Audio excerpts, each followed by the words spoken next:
Fakta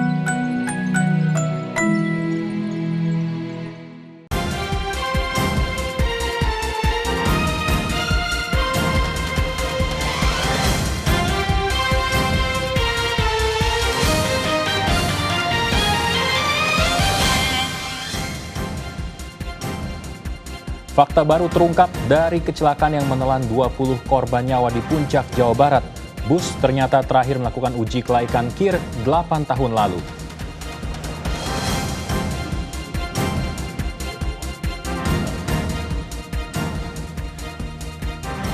Reka ulang kematian Siska Yofi digelar hari ini namun masih menyisakan tanya.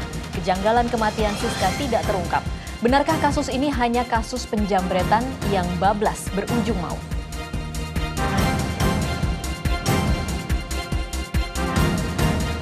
Rupiah menembus 11.000 per dolar Amerika Serikat. Imbasnya pasokan kedelai terbatas dan mahal. Produksi tahu tempe terancam berhenti.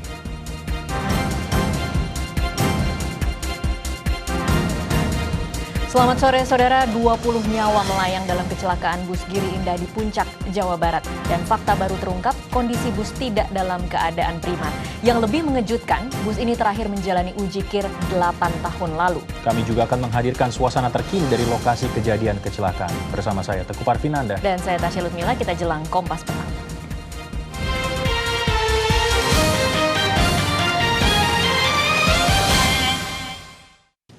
Saudara, korban kecelakaan bus Giri Indah di Puncak, Jawa Barat bertambah menjadi 20 orang. Kernet mobil bak yang ditabrak bus meninggal dunia setelah dirawat intensif. Pemakaman korban dilakukan siang tadi di tempat pemakaman umum setempat. Korban tertabrak bus Giri Indah saat sedang menurunkan tabung gas dari mobil yang dikernetinya. Ia luka di bagian kepala serta tulang rusuk dan kaki patah. Hingga kini korban meninggal menjadi 20 orang. 4 korban luka masih dirawat di Rumah Sakit Paru Gunawan Parto Widikdo dan sebagian korban lainnya dirujuk ke Rumah Sakit Sentra Medika Cibinong. Dan saudara, kami mendapatkan suasana sesaat setelah kecelakaan bus Giri Indah terjadi di Puncak, Jawa Barat. Kepanikan tak terelakkan di antara warga ketika bus terjatuh ke jurang. Kecelakaan yang diduga terjadi karena rem blong ini menimpa rombongan Gereja Bethel Indonesia Rahmat Emmanuel yang baru selesai menggelar ibadah doa bersama. Panik, duka, bercampur jadi satu. Ini adalah detik-detik sesaat setelah bus pariwisata Giri Indah tercebur ke jurang. Bus bahkan sempat menyeruduk mobil pick-up, warung, dan toko bangunan sebelum tercebur. Korban berjatuhan. Dalam kepanikan, penumpang yang selamat menangisi rekan mereka yang tewas seketika.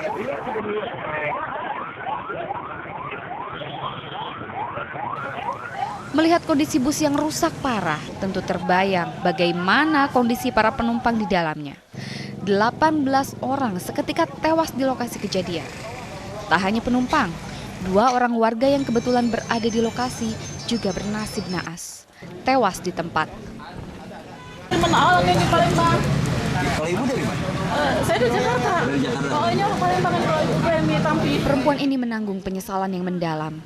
Ia seharusnya juga berada di dalam bus. Lega tak menjadi korban memang, tapi hampir seluruh rekannya, jemaat Gereja Bethel Indonesia Rahmat Immanuel, menjadi korban. Iya, minggu malam saya datang bareng mereka semua. Tapi pulang saya tadi ikut mobil pribadi teman. Hingga siang ini korban bahkan bertambah menjadi 20 orang. Polisi masih menyelidiki kecelakaan ini, namun diduga rem bus yang blong menjadi penyebabnya. Wulan Sabtohadi, Kompas TV, Bogor, Jawa Barat. Doa bersama yang berujung maut, demikianlah yang menimpa para korban kecelakaan bus Giri Indah di Puncak, Jawa Barat ini. Selain para jemaat gereja, ada pula 2 orang warga yang bernasib naas turut menjadi korban.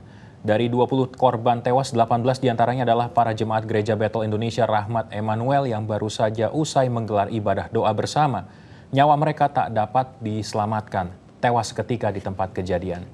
2 korban lainnya, Ajit adalah seorang warga yang tengah melintas ingin membeli rokok di warung dan ikut tersambar bus. Korban lain adalah Herman, kernet mobil pengangkut gas LPG yang tengah menurunkan tabung gas ketika bus tiba-tiba menabrak. Korban lainnya dari warga sekitar adalah Ajit yang tewas tertabrak bus, atau ini maksud kami adalah korban yang pertama tadi yang merupakan di luar dari para penumpang ataupun mereka yang berada di dalam bus. Saudara, hingga kini bangkai bus Giri Indah masih belum dipindahkan dari lokasi kejadian, padahal pemindahan bangkai bus diperlukan untuk kepentingan penyidikan. Kita akan bergabung dengan Radi Saputro di lokasi kejadian. Radi, bagaimana upaya pemindahan bus dan apa hasil penyelidikan sementara? Ya, Saudara Teguh dan juga Tasya, saat ini saya sedang di tempat kejadian perkara kecelakaan bus Giri Indah di kawasan Puncak Bogor, Jawa Barat. Dan saat ini proses pemindahan bus masih dilakukan. Dan sejak pukul 3.30 tadi proses pemindahan bus memang masih belum bisa dilakukan atau dilakukan dengan sempurna karena memang medannya yang cukup berat. Petugas harus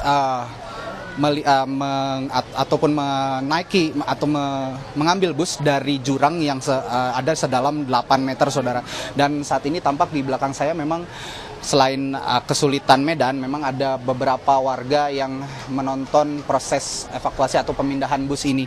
Dan proses pemindahan bus ini memang sangat rumit, Saudara, sehingga butuh proses yang sangat panjang dan nantinya bangkai kendaraan ini juga akan disimpan di tempat penyimpanan kendaraan yang terkena kecelakaan di kawasan Ciawi. Bangkai kendaraan sendiri juga nantinya akan diidentifikasi oleh Puslap 4 Mabes Polri, KNKT, dan Kementerian Perhubungan. Dugaan sementara penyebab terhempasnya bus ke dalam Sungai Ciliwung ini lantaran memang rem bus yang tidak berfungsi, Saudara.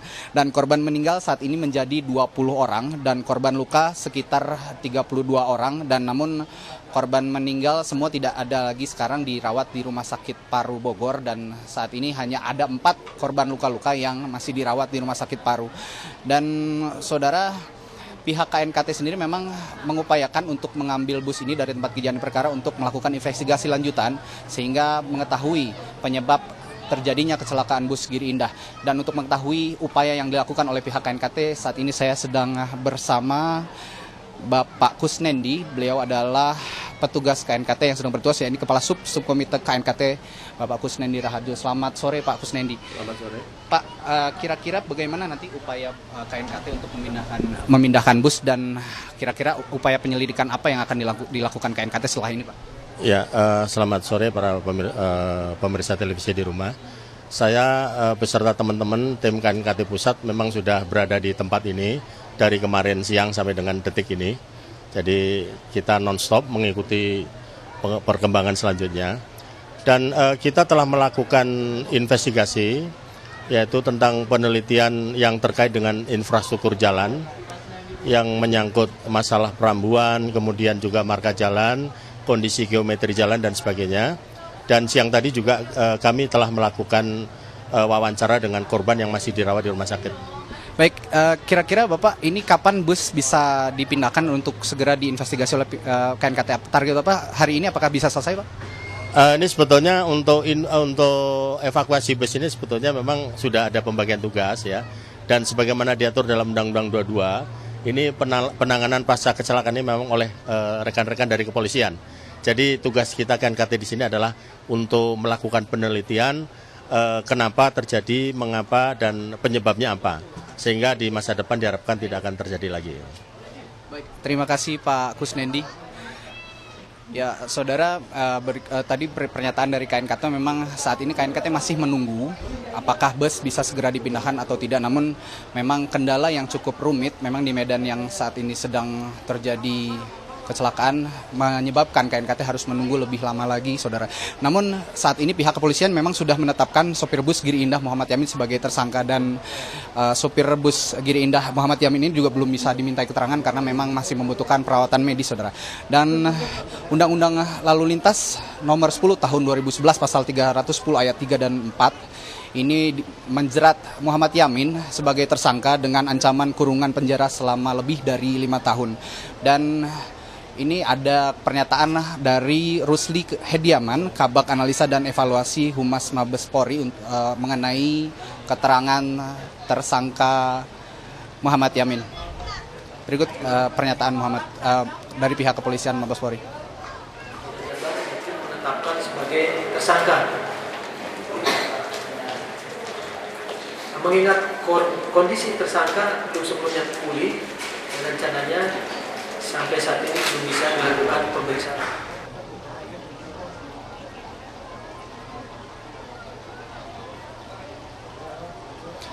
Ya, Saudara, Muhammad Amin memang sudah ditetapkan sebagai tersangka dan saat ini proses evakuasi masih berjalan sehingga kelanjutannya nanti akan ditunggu dan kami akan menginformasikan lebih lanjut lagi bagaimana proses pemindahan bus ini dilakukan. Untuk sementara laporan dari Puncak Bogor, Jawa Barat, kembali ke studio bersama Tasya dan Teguh.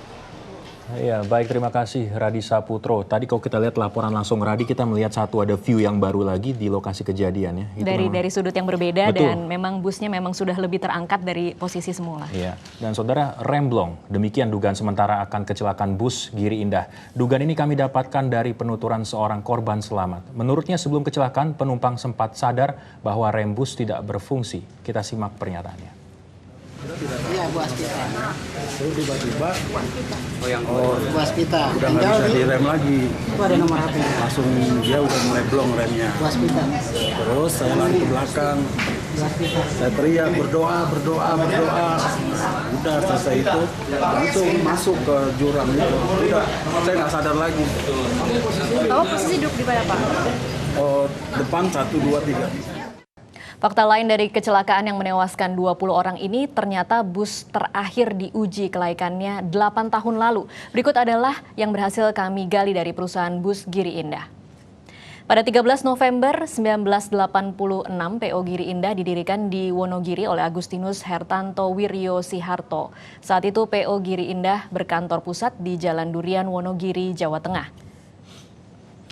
Pada 19 Mei 1992 maksud kami, PO Giri Indah berubah status menjadi CV Giri Indah.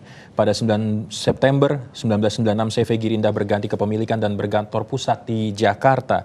Dari pemeriksaan awal, sejumlah fakta seputar kecelakaan bus terkuak. Di antaranya uji kir bagi angkutan umum terakhir dijalani bus naas ini 8 tahun lalu, tepatnya pada tahun 2005. Sejumlah masalah teknis juga dialami bus seperti ban dalam kondisi gundul, pengukur kecepatan tidak berfungsi, dan rem bermasalah sejak bus berangkat. Yang paling fatal adalah sopir mengetahui semua masalah teknis ini tetapi tetap menjalankan bus. Ya, saudara, masalah transportasi di negeri kita masih menjadi pekerjaan rumah bagi pemerintah. Di Depok, Jawa Barat, rel kereta di kilometer 36 patah Kamis pagi tadi. Akibatnya sejumlah perjalanan kereta terganggu. Rel yang patah terjadi di antara stasiun Depok menuju Citayam, Depok, Jawa Barat. Akibatnya kereta hanya bisa melintas dengan kecepatan maksimal 5 km per jam. Hal ini membuat jadwal kereta dari Jakarta menuju Bogor mengalami keterlambatan jadwal. Usia yang sudah tua dinilai menjadi penyebab patahnya rel. Perbaikan akhirnya selesai dilakukan 5 jam kemudian. Ada masalah lain soal kereta api yang terjadi hari ini, pemberlakuan tiket harian berjaminan yang kurang sosialisasi. Sistem ini diberlakukan menggantikan sistem single trip. PT Kereta Api Indonesia beralasan penggantian ini disebabkan oleh ratusan ribu kartu single trip yang hilang sepanjang Juli hingga Agustus 2013. Sejumlah penumpang kereta komuter di stasiun Depok Baru, Jawa Barat hari ini dikagetkan atas penggantian tiket single trip dengan tiket harian berjaminan. Mereka menyesalkan minimnya sosialisasi PT Kereta Api Indonesia sehingga banyak penumpang yang tidak mengetahui perubahan ini. Jika pada single trip penumpang hanya membayar ongkos saja, tapi pada tiket harian berjaminan ada jaminan sebesar Rp5.000. Perubahan ini dipicu 800.000 kartu single trip yang hilang sejak penerapan e-tiketing awal Juni lalu. Dengan jaminan sebesar Rp5.000, penumpang bisa mengambil kembali uang jaminan itu di loket tujuan atau menggunakan tiket untuk perjalanan selanjutnya selama 7 hari. Pengguna jasa kereta api menganggap aturan baru ini hanya menguntungkan PT KAI dan justru memberatkan penumpang dengan tarif yang lebih mahal.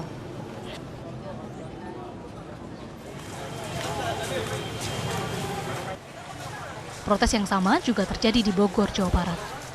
Sebagian penumpang di stasiun kereta Bogor yang sudah memiliki kartu single trip kecewa karena kartu mereka sudah tidak berlaku hari ini.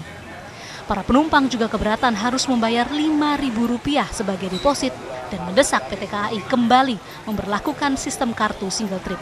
Mahal Pak, 3.000 dari Depok sini 3.000, biasanya 2.000. Ribet, bentar kita turun ngantri lagi kan ngambil uang kita kan yang 5.000 itu. Betul.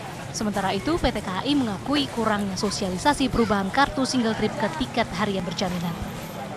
Baik, tentang sosialisasi kita akui, tetapi ini namanya juga mau lebih baik ya. Kita akan upayakan sosialisasi, publikasi lebih gencar lagi pada masyarakat. Mohon maaf kepada yang kaget, masyarakat yang memang seolah-olah tiba-tiba kita ganti. Ini kita upayakan, kita akan sosialisasi lebih banyak lagi. Minimnya sosialisasi dan bingungnya penumpang kereta api atas penerapan sistem tiket harian berjaminan pagi tadi membuat sebagian stasiun kereta api di Jabodetabek mengalami kegagalan sistem. Tiket harian berjaminan tidak dapat didistribusikan kepada semua penumpang, sehingga PT Kereta Api menggunakan karcis.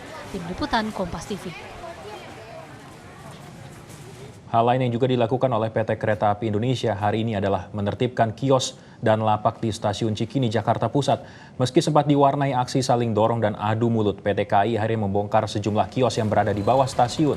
Sebanyak 38 kios dan 74 lapak di sekitar Stasiun Cikini dibongkar petugas gabungan TNI Polri dan petugas keamanan PT KAI. Sempat terjadi adu mulut antara petugas dengan pedagang yang merasa masih dalam proses perundingan dengan PT KAI dan belum mencapai titik temu.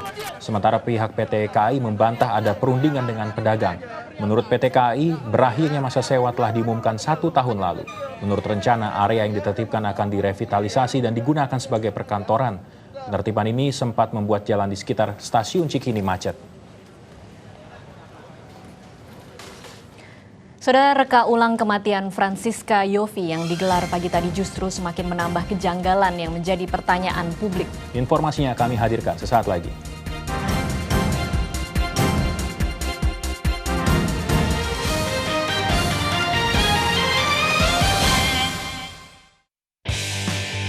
Mereka kadang menggemaskan, tapi tak jarang mengundang keharuan.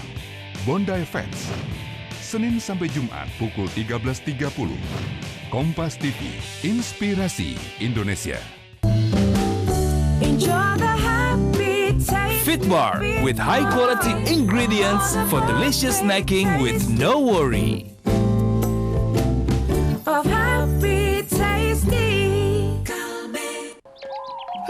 Mantu disuruh datang, alasan batuk kering. Nanti batuk berdahak. Untung ada Woods. Woods, efektif hentikan batuk. Woods biru untuk batuk berdahak, Woods merah untuk batuk kering. Woods, spesialis hentikan batuk. Main sama cucu jadi seru.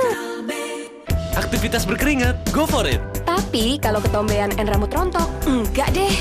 Ada Zing Hair Fall Treatment. Rambut no ketombe, lembut, juga cegah rontok, kuatkan rambut dari akar. Rambut 2 kali lebih kuat. Zing gives you more. Menatap dari dekat wajah Ibu Pertiwi. Ramun Tunggal mengelilingi Nusantara dalam 100 hari. 100 hari keliling Indonesia di Kompas TV.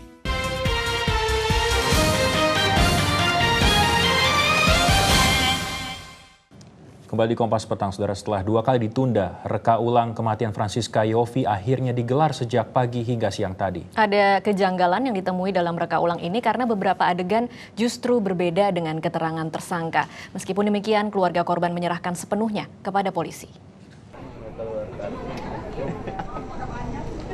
Terlihat beberapa kejanggalan pada kasus tewasnya Francisca Yofi saat dilakukan rekonstruksi. Kejanggalan pertama adalah saat 2 tersangka mengendarai sepeda motor sempat melewati mobil korban tapi kembali berputar. Kejanggalan berikutnya terlihat dari jarak antara sepeda motor dan mobil korban sejauh kurang lebih 10 meter. Padahal menurut keterangan tersangka sebelumnya mereka berhenti tak jauh dari mobil tersebut. Dalam adegan di depan indekos Siska itu, korban terlihat mengejar dan langsung memeluk Wawan dari belakang, tapi tersangka Wawan juga menyabetkan golok kepada Siska. Berdasarkan keterangan tersangka sebelumnya, di tempat itu Siska langsung terjatuh dan rambutnya tersangkut di gir sepeda motor.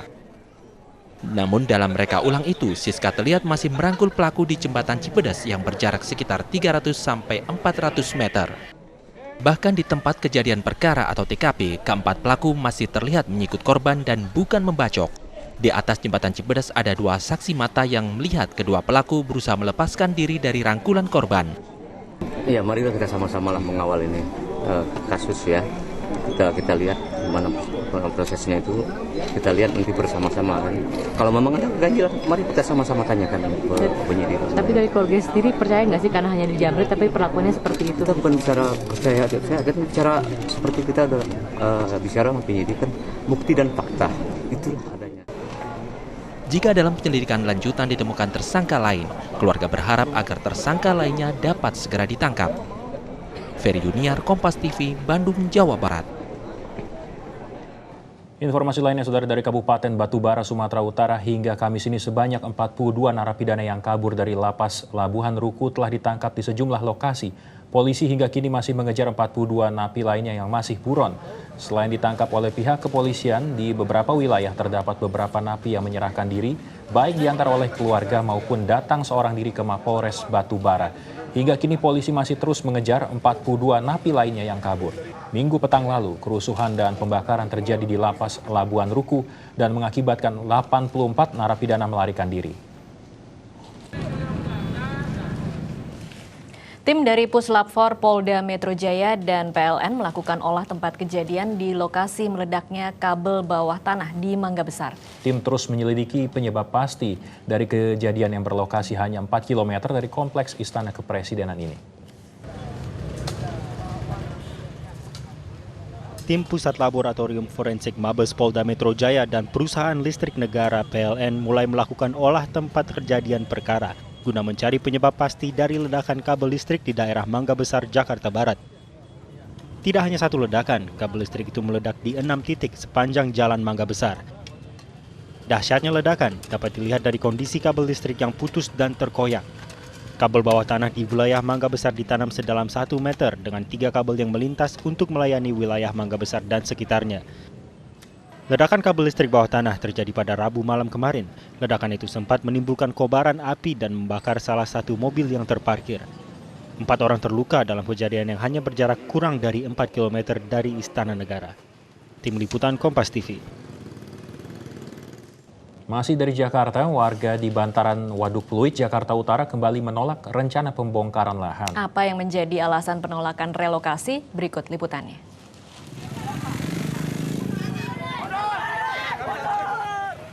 Rencana pembongkaran lahan di bantaran Waduk Pluit, Penjaringan, Jakarta Utara kembali mendapat perlawanan dari warga. Dalam pembongkaran ini, warga memblokade jalan untuk menghadang aparat yang mulai merangsek masuk ke pemukiman. Sejumlah warga yang menolak eksekusi lahan terpaksa diamankan petugas Satuan Polisi Pamong Praja atau Satpol PP. Warga menolak direlokasi karena pembongkaran kali ini dinilai tidak sesuai dengan hasil mediasi dengan gubernur beberapa waktu yang lalu. Ya dia bilang kan ditangguhkan 2-3 tahun, Pak. Nunggu rumah susun jadi. Kenapa sekarang udah ini langsung datang begini aja? Bagaimana? Ada sertifikat. Ya kita terus terang aja. Kita sudah ada sebagian ada yang punya PBB. Namun apa daya, meski belum mengetahui akan tinggal di mana, sejumlah warga mulai mengosongkan isi rumah mereka sebelum dibongkar oleh petugas. Harko Setiono, Kompas TV, Jakarta.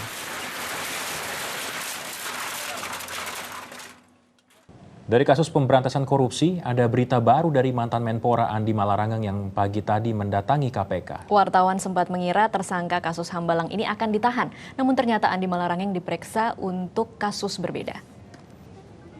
Setibanya di gedung KPK pagi tadi, wartawan segera mengerubungi Andi Malarangeng. Semua menduga Andi akan diperiksa dalam kasus Hambalang, atau malah langsung ditahan sesuai sinyal yang disebut petinggi KPK. Namun ternyata Andi diperiksa sebagai saksi dalam kasus korupsi PON Riau yang menyeret tersangka Rusli Zainal. Meski secara terang-terangan disebut akan segera ditahan, Andi Malarangeng melangkah pasti karena yakin tidak bersalah. Kalau soal Hambalang, ya kan saya dengar katanya BPK akan menyerahkan kepada DPR mengenai audit itu, yang kita ikuti saja bagaimana. Yang jelas saya percaya saya tidak melakukan kesalahan, dan tetapi kami menghormati proses hukum itu dan kita serahkan saja kepada KPK bagaimana nantinya. KPK memang sempat berkoar, pasca Lebaran tersangka dalam kasus Hambalang ini akan segera ditahan. Kamis lalu Ketua KPK bahkan sempat menyebut akan segera menahan Andi setelah menerima hasil audit Badan Pemeriksa Keuangan atau BPK. Kita akan mengikuti proses-proses misalnya begini. pada saat penetapan tersangka yang pertama kali dilakukan Dedi, kemudian dilanjutkan terhadap Pak F, kemudian selanjutnya Anas Urbaningrum, dan yang terakhir, walaupun Anas Urbaningrum itu bukan hanya kasus Hambalang ya, diratifikasi bukan hanya kasus Hambalang, tapi terhadap proyek-proyek lain. Oleh karena itu, kita tetap berpatokan sesuai dengan urutan-urutan. Jadi setelah AM baru kemudian menyusul AB. Oke? Andi Malarangeng ditetapkan sebagai tersangka awal Desember lalu karena diduga menyalahgunakan wewenangnya sebagai Menpora. Dugaan korupsi terungkap ketika anggaran pengadaan sarana dan prasarana olahraga di Hambalang, Bogor, Jawa Barat ini membengkak dari 125 miliar rupiah menjadi 2,5 triliun rupiah. Tim Liputan Kompas TV. Masih mengenai kasus korupsi, Saudara, sidang pembacaan nota keberatan terdakwa kasus suap penanganan kasus korupsi bantuan dana sosial di Bandung, Setiabudi Tejo Cahyono digelar di Pengadilan Negeri Bandung, Jawa Barat. Terdakwa menolak semua dakwaan hakim.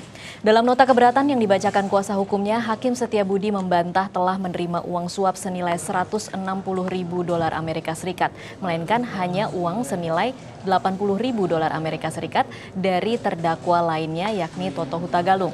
Setiabudi duduk sebagai pesakitan karena didakwa menerima uang suap senilai 1,8 miliar rupiah dari Wali Kota Bandung, Dada Rosada, dalam penanganan kasus korupsi dana bantuan sosial. Aksi suap ini terkuak dalam operasi tangkap tangan KPK di Pengadilan Negeri Bandung beberapa bulan lalu. Rupiah melemah, sejumlah pengusaha tahu tempe terancam gulung tikar. Kompas Petang akan kembali dengan informasinya sesaat lagi.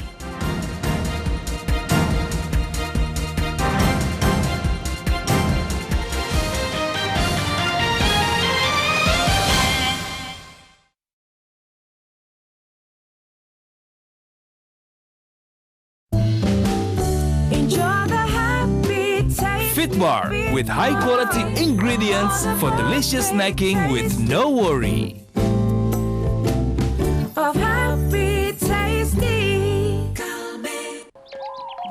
Mantu disuruh datang, alasan batuk kering. Nanti batuk berdahak. Untung ada Woods. Woods, efektif hentikan batuk. Woods biru untuk batuk berdahak, Woods merah untuk batuk kering. Woods, spesialis hentikan batuk. Main sama cucu jadi seru. Siapa yang tidak kenal Giring Niji? Begitu mau manggung tuh adalah momen yang saya tunggu-tunggu. Pengen manggung. Jadi benar-benar pas lagi di atas panggung tuh benar-benar pas. Banyak hal tentangnya yang belum publik ketahui. Saya nyiptain lagu itu di zaman-zaman saya lagi sombong-sombongnya. A Day with Giring Niji. Senin, 26 Agustus pukul 20. Kompas TV, Inspirasi Indonesia. 25 tahun berkarya. Membuktikan baktinya bagi Nusantara dengan memadukan cinta dan keindahan dalam setiap karya yang tercipta. Sehingga menjadi desainer itu buat saya adalah karunia yang luar biasa. Mata Hati, episode Anne Avanti, Sabtu 24 Agustus pukul 16. Kompas TV, Inspirasi Indonesia. Fitbar with high quality ingredients for delicious snacking with no worry.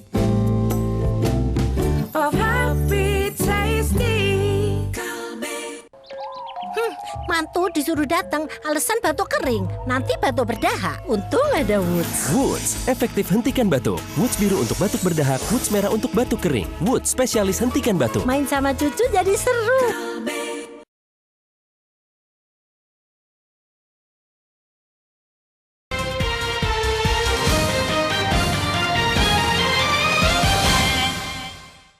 Saudara, di tengah kondisi perekonomian yang sedang memburuk, kita tengok sejenak bagaimana pergerakan rupiah hari ini.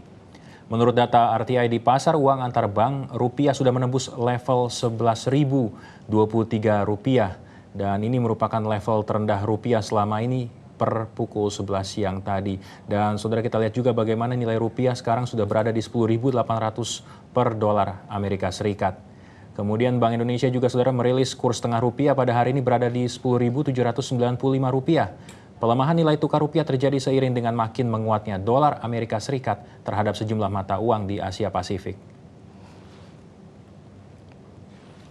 Memburuknya perekonomian Indonesia menuntut pemerintah bergerak cepat untuk menyiapkan strategi dan kebijakan yang akuntabel agar terhindar dari krisis. Inilah yang sedang digodok pemerintah dalam rapat koordinasi hari ini.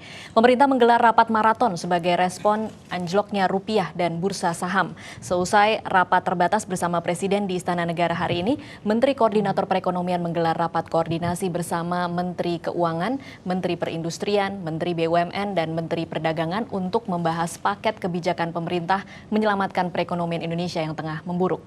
Menurut rencana pada Jumat besok, paket kebijakan ekonomi ini akan diumumkan secara resmi oleh Presiden SBY.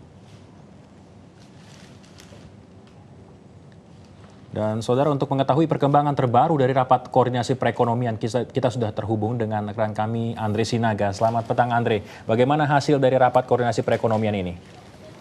Iya, Tasya dan Andri Teguh dan saudara, hingga saat ini rapat koordinasi terbatas yang dilakukan oleh Hatta Rajasa selaku Menko Perekonomian masih terus berlangsung hingga sore hari ini. Dan hingga sore ini pun berbagai menteri terkait bidang ekonomi terus berdatangan ke ruang ini untuk dapat melakukan rapat. Dan sejumlah agenda terkait berlangsungnya hingga saat ini pun memutuskan apa langkah-langkah pemerintah untuk yang akan dibawa kepada Presiden Susilo Bambang Yudhoyono untuk diumumkan pada hari Jumat esok. Dan agenda yang dihadirkan pun mengenai kebijakan penyelamatan ekonomi dibahas dalam rapat ini oleh Hatta Rajasa bersama beberapa menteri terkait bidang ekonomi. Salah satunya adalah mengenai investasi di berbagai hal. Dan berikut kami hadirkan pernyataan dari Hatta Rajasa kepada awak media tadi sore. DNI kita yang sudah siap, itu penting ya. Juga beberapa hal yang terkait dengan investasi kita yang sudah on the pipeline. Hambatannya satu-satu kita cek, itu semua harus kita rilis, kita jalankan semua. Sehingga kita harapkan investasi kita dalam tahun ini dan tahun depan itu yang sudah di the pipeline sudah harus jalan semua. Itu rapat. Kita ditugaskan untuk menyelesaikan regulasi yang mau diumumkan Presiden besok pagi jam 10. Jadi sekarang rapat, nanti malam rapat lagi di Wapres, besok diputuskan terus diumumkan. Kepada para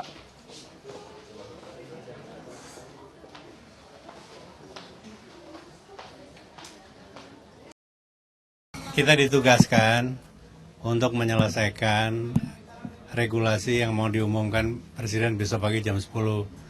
Jadi sekarang rapat, nanti malam rapat lagi di Wapres, besok diputuskan terus diumumkan. Kepada para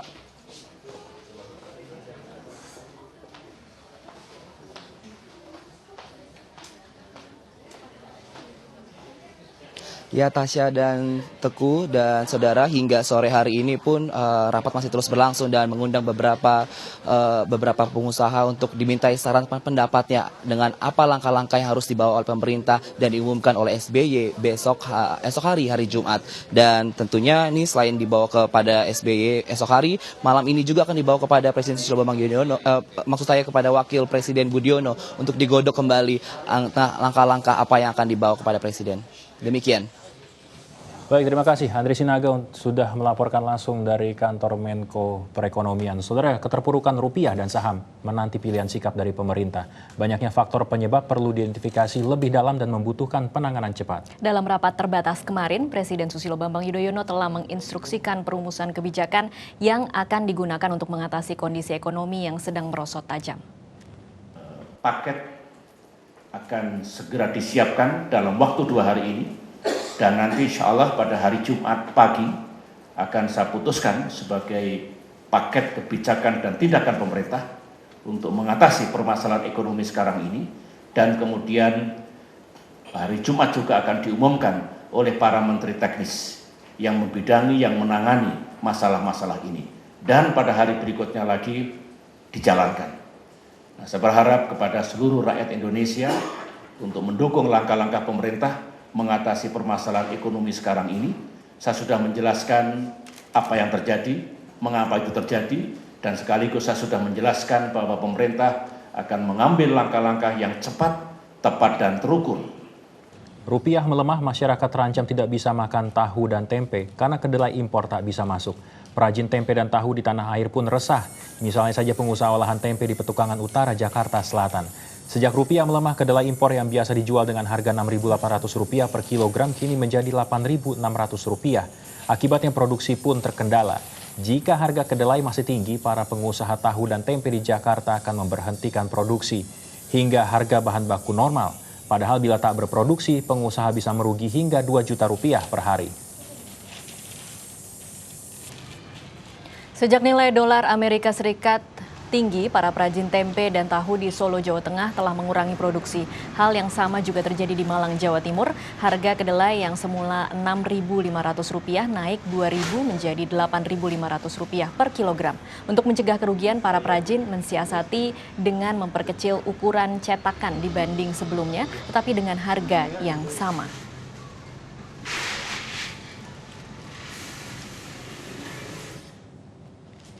Dan saudara, ancaman yang tengah dihadapi para pengusaha tahu tempe memang cukup serius. Tak sedikit yang akan gulung tikar jika harga kedelai terus tak terkendali. Seperti apa kondisi mereka di Surabaya, Jawa Timur? Selengkapnya akan dilaporkan Kika Madona dan juru kamera M. Faisal. Harga kedelai naik dari Rp7.000 menjadi Rp8.500 per kilogram. 30 pengusaha tempe di Jalan Tenggili, Surabaya ini terancam tutup. Penyebabnya adalah nilai tukar rupiah terhadap dolar Amerika yang kian melemah, yakni Rp11.000 per dolar Amerika. Apalagi 60% konsumsi kebutuhan dari masyarakat Indonesia terhadap kedelai adalah impor. Dan penyebab yang kedua, saudara, adalah keterlambatan pasokan yang juga menjadi alasan naiknya harga kedelai. Kenaikan harga kedelai sudah terjadi sejak awal bulan Ramadan lalu yang terus merangkak hingga di angka Rp8.500 per kilogram. Lalu apa upaya yang dilakukan oleh pengusaha tempe ini untuk menekan harga produksi? Saya akan tanyakan, Pak Gofur, sebentar Pak. Ini Pak, harga kedelai kan lagi tinggi. Bapak upayanya apa Pak ini untuk menekan harga produksi Pak? Ya otomatis produksinya itu semakin sedikit lah. Terus yang kedua, ukurannya itu dikecilkan. Pak, ini apakah sebelumnya juga sempat ada upaya bermediasi langsung dengan pihak pemerintah Pak? Ya pemerintah pernah tadi malam bahkan mengadakan rapat dari Kesberindak itu, memberitahukan kenapa kok bisa begini. Katanya sih ya itu tadi, dolar terlalu kuat pada rupiah, merosotnya rupiah, itu kurs rupiah. Oke. Dari pihak pemerintah sendiri apakah sudah menentukan nantinya kenaikan ini sampai kapan Pak?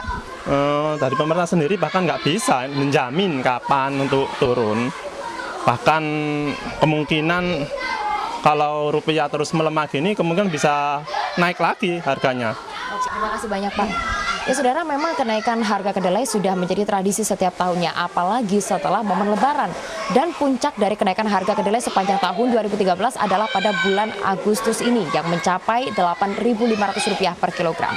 Kika Madona, M. Faisal, Kompas TV Surabaya, Jawa Timur. Saudara, sepekan menjelang pemilihan gubernur dan wakil gubernur Jawa Timur, sebagian surat suara ditemukan dalam kondisi rusak. Kita jumpa usai jeda berikut ini.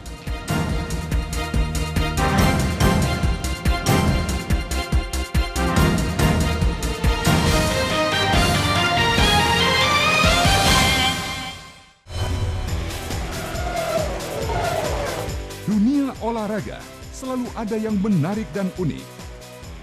Kompas Sport, saksikan setiap hari. Kompas TV, inspirasi Indonesia.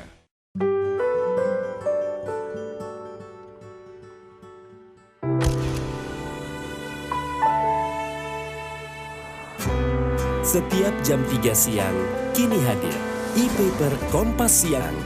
Lebih luas, lebih interaktif, lebih menyenangkan. Surprise! Film ini aku persembahkan untuk ayah. Kompas, menjadi lebih. Aktivitas berkeringat, go for it. Tapi kalau ketombean dan rambut rontok, enggak deh. Ada Zing Hair Fall Treatment. Rambut no ketombe, lembut, juga cegah rontok, kuatkan rambut dari akar. Rambut 2 kali lebih kuat. Zing gives you more. Menjelajahi Nusantara untuk menemukan wajah Indonesia yang sebenarnya, sejujurnya.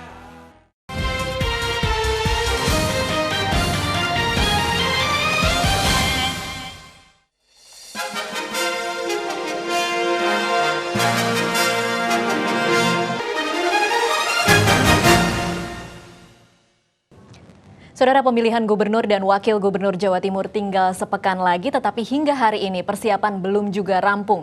Distribusi logistik di sejumlah daerah terhambat, bahkan sebagian surat suara ditemukan dalam kondisi rusak. Di Kabupaten Lamongan, Jawa Timur, logistik berupa kotak dan surat suara belum semuanya diterima. Sejumlah kecamatan mengeluh karena hingga kini belum juga ada kejelasan kapan perlengkapan pilkada akan diterima. Distribusi logistik yang dilakukan tidak bersamaan juga membuat anggaran semakin membengkak. Untuk Kabupaten Lamongan tercatat lebih dari 1 juta pemilih yang tercantum dalam daftar pemilih tetap. Sebagian surat suara telah diterima 2 hari lalu beserta 2,5% surat suara cadangan. Menurut ketentuan, distribusi surat suara harus rampung 5 hari sebelum pemilihan gubernur dan wakil gubernur Jawa Timur digelar pada 29 Agustus mendatang. Selain kesiapan logistik, masalah pengamanan juga menjadi sorotan, Saudara. Hari ini Wakapolri Komjen Ugroseno meninjau langsung persiapan pengamanan pemilihan gubernur dan wakil gubernur Jawa Timur. 900 personel gabungan dari Polda Jawa Timur siap diterjunkan untuk berjaga di sejumlah tempat saat gelaran Pilkada Jatim berlangsung pekan depan. Kendaraan lapis baja dan tim gegana juga diturunkan untuk mengantisipasi aksi teror dan kerusuhan. Dari serial profil calon gubernur Jawa Timur, hari ini kami hadirkan Said Abdullah. Anggota Komisi 8 DPR yang didaulat Partai Demokrasi Indonesia Perjuangan atau PDIP sebagai calon wakil gubernur Jawa Timur mendampingi calon gubernur Bambang Dwi Hartono. Aktivitas seperti inilah yang dilakukan Said Abdullah setiap pulang ke kampung halamannya di Jalan Kartini, Sumeneb, Madura, Jawa Timur. Statusnya sebagai anggota Komisi 8 DPR RI tak membuatnya pongah. Justru saat bersepeda inilah ia bisa berinteraksi dengan para tetangga, bahkan dengan tukang becak di sekitar rumahnya. Dalam kesehariannya, Said dikenal sebagai suami dan ayah yang hangat, sederhana, dan penuh tanggung jawab. Kehangatan Said juga tersirat lewat kepiawaiannya bermain musik dan bernyanyi. Dari dukungan penuh keluarga, Said meyakini ada sejuta berkah, termasuk majunya dia dan Bambang DH dalam pemilihan gubernur Jawa Timur. Sebagai istri ya hanya mensupport aja, ya supaya bapak itu bisa terpilih nantinya. Nama Said Abdullah sudah tidak asing lagi di Jawa Timur, khususnya di Pulau Madura. Pria kelahiran Sumeneb 51 tahun silam ini terjun ke politik sejak tahun 1982. Sebagai pengagum Bung Karno dan Megawati, Said tak ingin pindah ke lain hati. Partai Demokrasi Indonesia Perjuangan atau PDIP tetap menjadi pilihannya. Kami merasa terpanggil untuk di Pilgub 29 Agustus yang akan datang. Saya ingin ada kebanggaan bagi kawan-kawan Madura, saudara-saudara Madura. Di satu sisi kami ingin memberikan persepsi kepada publik bahwa Madura itu humanis, Madura itu egaliter. Kesetiaan ayah 4 anak ini terhadap PDIP membuat Ketua Umum DPP PDIP Megawati Soekarno Putri mendaulatnya menjadi calon wakil gubernur atau cawagup Jawa Timur, mendampingi calon gubernur Bambang DH yang juga kader PDIP. Berbekal pengalaman 2 periode menjadi wakil rakyat di DPR RI, yakni periode 2004-2009 dan 2009-2014, Said bertekad memenangkan pemilihan gubernur Jawa Timur 29 Agustus mendatang bersama Bambang DH. Apalagi Said dikenal pandai menjalin akar rumput dari Ormas Nahdlatul Ulama di sejumlah daerah di Jawa Timur. Dalam visi misinya, Said berjanji akan menjadikan rakyat Jawa Timur dilarang miskin di tanahnya sendiri. Ahmad Effendi, Stephen Todi, Kompas TV, Sumeneb, Jawa Timur.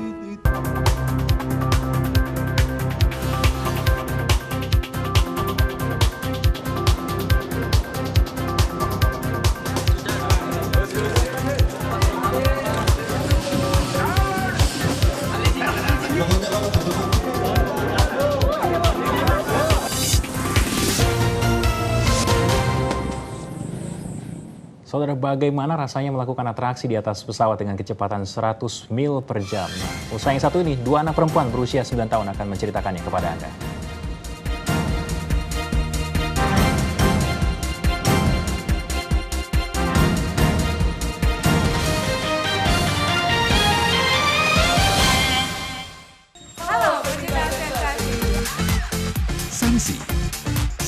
Edisi Selebriti, Senin sampai Jumat, pukul 11.30.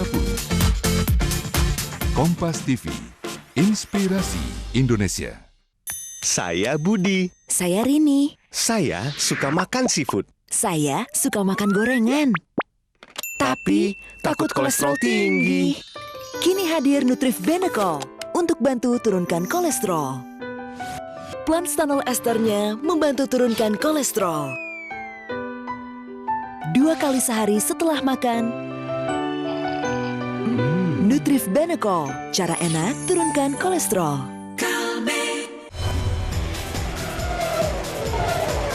Dunia olahraga selalu ada yang menarik dan unik. Kompas Sport, saksikan setiap hari. Kompas TV, Inspirasi Indonesia.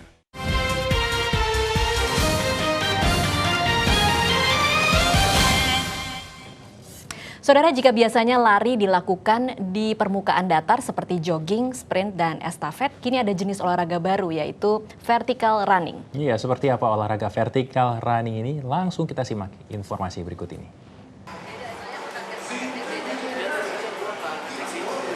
Untuk mempopulerkan olahraga ini, Zinc bekerja sama dengan Kompas Gramedia mengadakan kompetisi The First in Indonesia, Zinc Vertical Running, More Than Just Running.